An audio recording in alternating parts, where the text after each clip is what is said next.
Good morning, UPBOptionMillionaires.com. About 30 minutes before the opening bell on this Tuesday, July 17, 2018. S&P 500 futures are falling on the heels of Netflix earnings yesterday after the bell. Netflix down over 13%, closed at $400, down as low as $340, a $60 move to the downside after missing subscriber growth. If you look here, S&P 500 futures continue to just melt lower. Look at yesterday's session.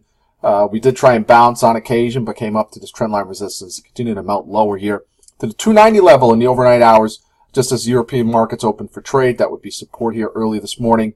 Longer term, the 2800 level remains the tough nut to crack. You can see back at the start of the year, came up to it, failed. March, came up to it, failed. Came up to it most recently here in the middle of June, pulled back 100 points on S&P 500 futures. And again, here we are, 2800, got to 2809, starting to pull back. Are we going to roll over as we've done the last couple times, or are we going to break to the upside?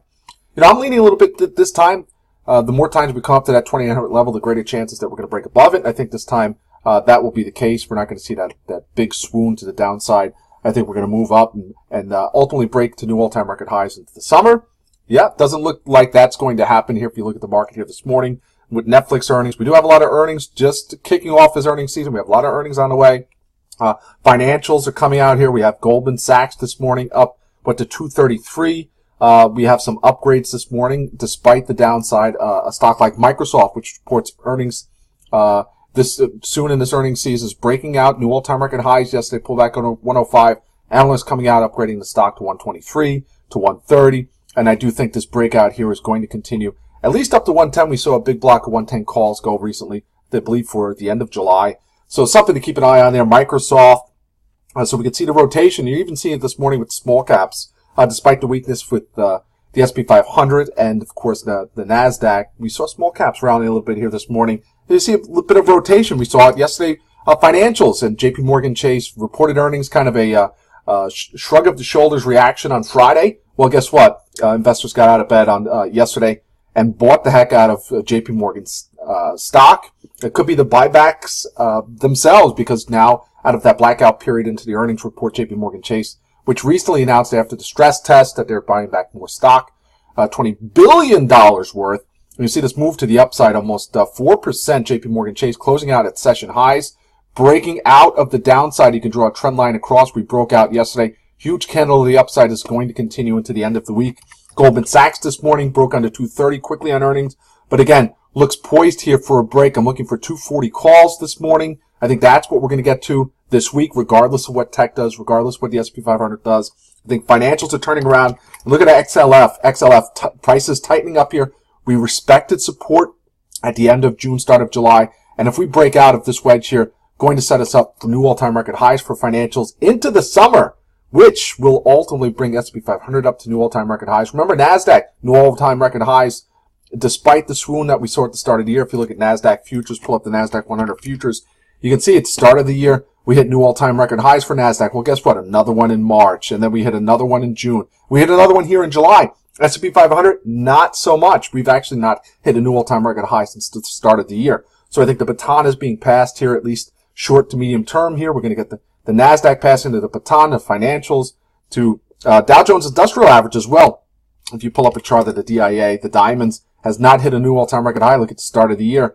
Been consolidating. Could we be taking the baton here for the Dow Jones Industrial Average, moving up to record highs? So a lot of upside. Tech has been leading the way to new all-time record highs. I think we're going to start to see the Dow Jones Industrial, S&P 500. Small caps, again, this morning you could see the action turning around. Possible consolidation. You say double top?